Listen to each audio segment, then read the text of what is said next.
श्री सुशील गुप्ता जी राज्यसभा सांसद ये कई बार कह चुके हैं कि 40 के 40 वार्डों पे जो गुरुग्राम के वार्ड होंगे सभी पे झाड़ू के चिन्ह पर चुनाव लड़ेंगे। मानेसर के अंदर भी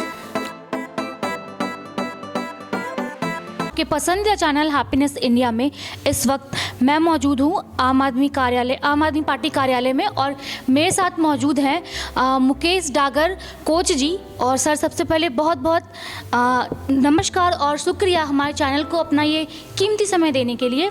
और मैं चाहती हूँ आप पहले अपना परिचय हमारे दर्शक को दें। सबसे पहले तो हैप्पीनेस इंडिया न्यूज़ का यहाँ जिला कार्यालय में स्वागत है। और राशिका जी, मैं मुकेश डागर कोच, पूर्व में जिला अध्यक्ष। अब हमारी यहाँ स्टेट बॉडी डिजोल्व हो चुकी है, तो मैं कार्यालय देखता हूँ और पार्टी की गतिविधियाँ देखता हूँ जी। सर, अभी एमसीजी के कार्यकाल समाप्त हो चुके हैं, तो आम आदमी पार्टी के क्या मुद्दे हैं, वो क्या लेके इलेक्शन में लड़ेंगी? आम आदमी पार्टी के जो दिल्ली के अंदर बिजली, पानी, शिक्षा और स्वास्थ्य जी, जो हमारे बेसिक नीड है और आम जनता की बेसिक वो ज़रूरत है, उसको लेके नगर निगम के अंदर हम उतरने जा रहे हैं। और 40 के 40 जो प्रपोज्ड वार्ड हैं, जो पहले 35 होते थे, इस बार कह रहे हैं कि प्रपोज्ड 40 वार्ड होंगे। तो 40 के 40 वार्डों पे हम झाड़ू के सिंबल पे चुनाव लड़ेंगे।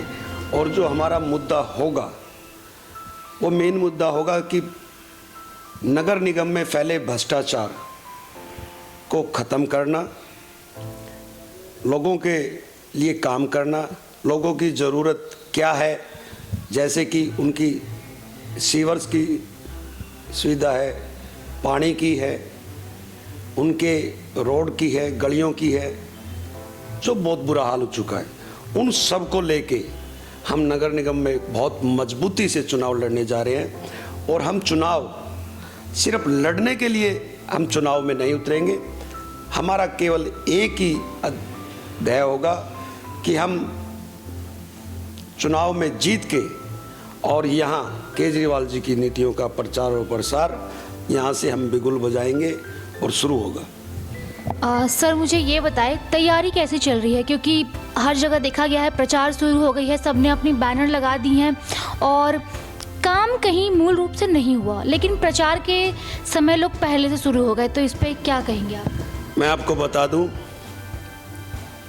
यहाँ चुनाव काफ़ी टाइम से लंबित है और हमारी तैयारी पिछले 1 साल से हम अपने उसको तैयारी कंप्लीट कर चुके हैं। हर वार्ड से 2-2, 3-3 चेहरे हमारे पास जो हमारी विचारधारा को मानते हैं, युवा हैं, पढ़े लिखे हैं, उन लोगों को हमने चिन्हित किया हुआ है। और वो लोग बड़ी मजबूती से, चाहे भारतीय जनता पार्टी हो चाहे कांग्रेस हो, उनको बहुत मजबूती से चुनाव लड़ेंगे और इनको बहुत मजबूती से टक्कर देने वाले हैं। और टक्कर ही ना देकर इनको एक विजय प्राप्त करने का उनका जो लक्ष्य है वो अपने लक्ष्य में पूरे होंगे। सर, आपने अभी बात करी युवा की, तो इसमें युवा की कितनी योगदान होगी? और कहा जाता है कि आम आदमी पार्टी अभी मतलब युवा के ऊपर थोड़ा ज़्यादा ध्यान देती है, इसमें युवाएं ज़्यादा है, तो इस पे आप क्या कहेंगे और क्या करेंगे?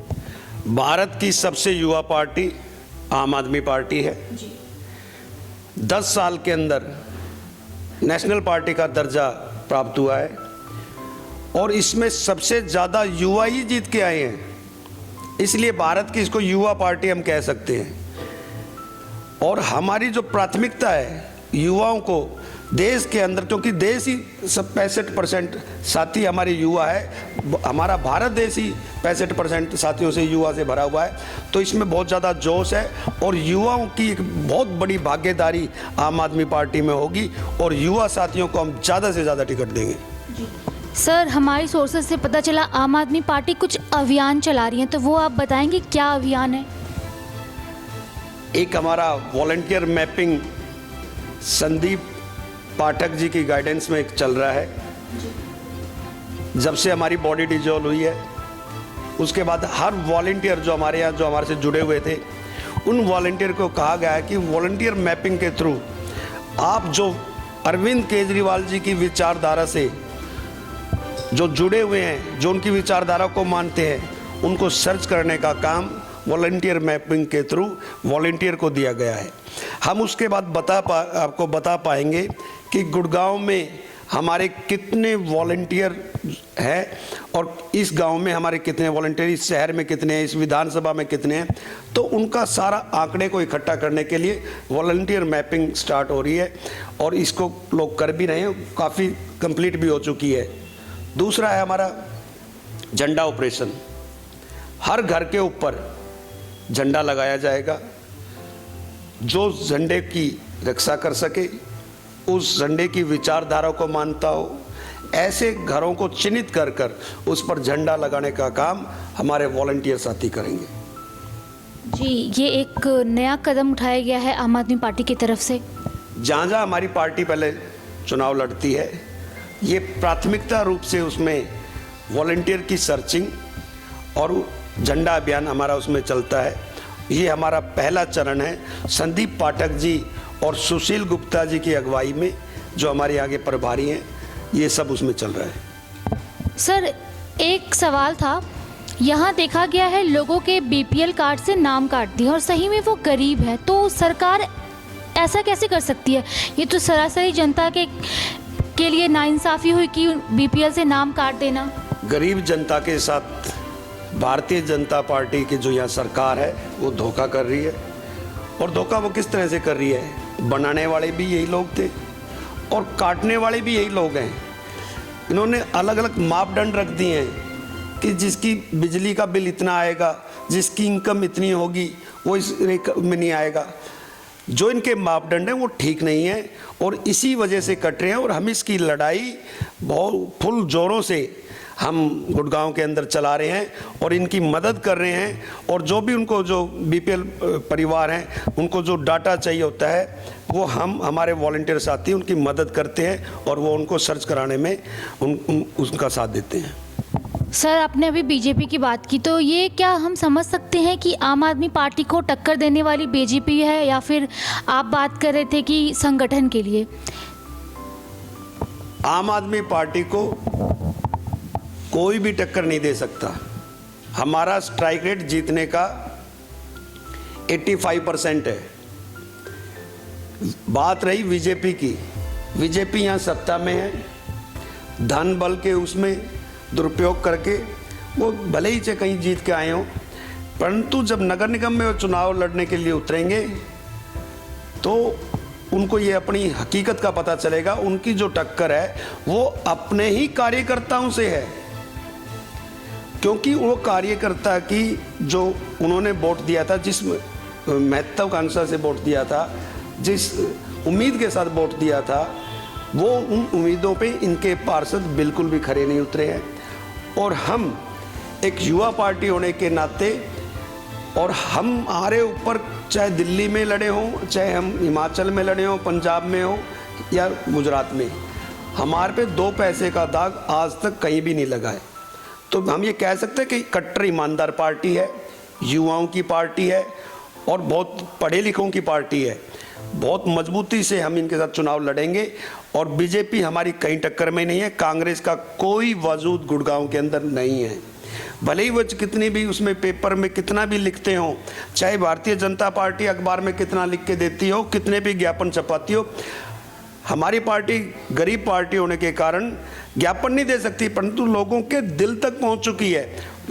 एक बार लोग देखना चाहते हैं कि केजरीवाल साहब किस तरह से काम कर सकते हैं, और जो उन्होंने दिल्ली में करके दिखाया है, वो लोगों की बहुत सारी उम्मीदें केजरीवाल जी की पार्टी से हैं और लोग केजरीवाल जी की पार्टी के साथ जुड़ना चाहते हैं और उनको वोट देना चाहते हैं। लोग उम्मीद कर रहे हैं कि जल्दी चुनाव होगा और हम ज़्यादा से ज़्यादा वोट आम आदमी पार्टी को दें, ताकि भारतीय जनता पार्टी को उनकी हकीकत का पता चले। सर, आम आदमी पार्टी क्या झाड़ू के सिंबल पे ही यहाँ एमसीजी के इलेक्शन लड़ेगी, या फिर कोई अलग नया तरीका? हमारे हरियाणा के प्रभारी श्री सुशील गुप्ता जी, राज्यसभा सांसद, ये कई बार कह चुके हैं कि 40 के 40 वार्डों पे, जो गुरुग्राम के वार्ड होंगे, सभी पे झाड़ू के चिन्ह पर चुनाव लड़ेंगे। मानेसर के अंदर भी चाहे मेयर का चुनाव हो, चाहे पार्षद का चुनाव हो, हर चुनाव झाड़ू के निशान पे होगा। स्थानीय निकाय से लेके भारत की सबसे बड़ी हमारी पंचायत संसद तक सभी चुनाव हरियाणा में लड़े जाएंगे और झाड़ू के निशान पे लड़े जाएंगे जी। और इस वार्ड के अंदर जब आप जाओगे तो बहुत से जो बीजेपी की टिकट लेने से डरते हैं, उन्होंने भी फार्म इसलिए डाल दिया है कि चलो फॉर्मेलिटी कर देते, मिलेगी तो मिल जाएगी। इसके अब इस टिकट के लिए, भारतीय जनता पार्टी के टिकट के लिए कोई ज़्यादा लड़ाई या कोई ज़्यादा मारा मारी अब नहीं है। अब उनके पास बहुत से ऑप्शन है। आम आदमी पार्टी जैसी ईमानदार पार्टी उनको दिख रही है और वो बहुत से लोग हमारे संपर्क में हैं। समय आने पे हम सब चीज़ों का खुलासा करेंगे। और बहुत से साथी जो सिटिंग पार्षद है चुनाव लड़ना चाहते हैं, वो कुछ समय का इंतजार कर रहे हैं। जैसे ही वार्डबंदी होगी, किस में रिजर्वेशन और किस में महिला और किस में जर्नल होगा, वो उस चीज़ का इंतजार कर रहे हैं। बहुत आप देखेंगे कि पार्टी छोड़ छोड़ के लोग जाएंगे। कांग्रेस भी में से भी आप ये देख लेना, कांग्रेस से चुनाव लड़ने वालों के 40 के 40 पार्षदों के अभी गिनती नहीं हो रही है कि टोटल कितने हमारे पास पार्षद हैं, कितने नहीं हैं। टिकट लेने वाले तक नहीं हैं वहाँ पे। हमारी पार्टी के और दूसरी पार्टियों को फ़ोन कर कर के रोज़ कांग्रेस के लोग ये कहते हैं कि भाई हमारी पार्टी में आ जाओ, टिकट ले लो। हम किसी को नहीं कहते, हमारी विचारधारा से जो कोई मेल खाता है, कोई भी साथी है वो आए, उसका स्वागत है। जी, देखा गया है कि लोगों के बीच में पार्षद उतरते ही नहीं है। हमारी टीम ग्राउंड रिपोर्टिंग कर रही थी तो बहुतों ने कहा कि बस पार्षद जी जो हैं बस इलेक्शन के टाइम में हाथ जोड़ के वोट मांगने आ जाते हैं, उसके बाद दिखते तक नहीं है। मैं बहुत से पार्षदों को पर्सनली जानता हूं और आज वो 3-3, 4-4 मंजिल की बड़ी बड़ी कोठियां, बड़ी बड़ी गाड़ियां ले चुके हैं। वो पैसा कहाँ से आया है? ना तो उन्होंने फैक्ट्री लगाई, ना दुकान खोल ली। वो पैसा सबकी तहकीकात होगी। हमारी पार्टी आने के बाद हर वार्ड के पार्षद की ये तहकीकात होगी कि किसने कितना पैसा कमाया है और कहाँ से लूट खसोट करी है। सबका हिसाब आम आदमी पार्टी अपनी जनता को देने जाएगी। जी सर, आप कुछ अपनी जनता से, अपनी आवाम से कुछ कहना चाहते हैं? बिल्कुल, मैं गुड़गांव की जनता को, हमारे मानेसर और गुरुग्राम के सभी साथियों से मैं अनुरोध करता हूं कि जो अरविंद केजरीवाल जी को अपना आइकॉन मानते हैं, जो अपनी विचारधारा से अपनी विचारधारा को जोड़ना चाहते हैं, उन सभी साथियों का पार्टी में स्वागत है। वो आएं और अरविंद केजरीवाल जी की नीतियों को घर घर तक ले जाने का काम करें, ऐसी हमारी कामना है। और हम आपका साथ चाहते हैं क्योंकि हम भ्रष्टाचार के साथ लड़ना चाहते हैं। आज आपने देखा होगा भ्रष्टाचार बहुत प्रचंड रूप से, अगर इस निगम को कोई पहचानता है तो गुड़गांव की सबसे धनी और सबसे ज़्यादा, ये इसमें कहते हैं कि सबसे ज़्यादा भ्रष्टाचार में कोई लिप्त है तो वो गुड़गांव की है।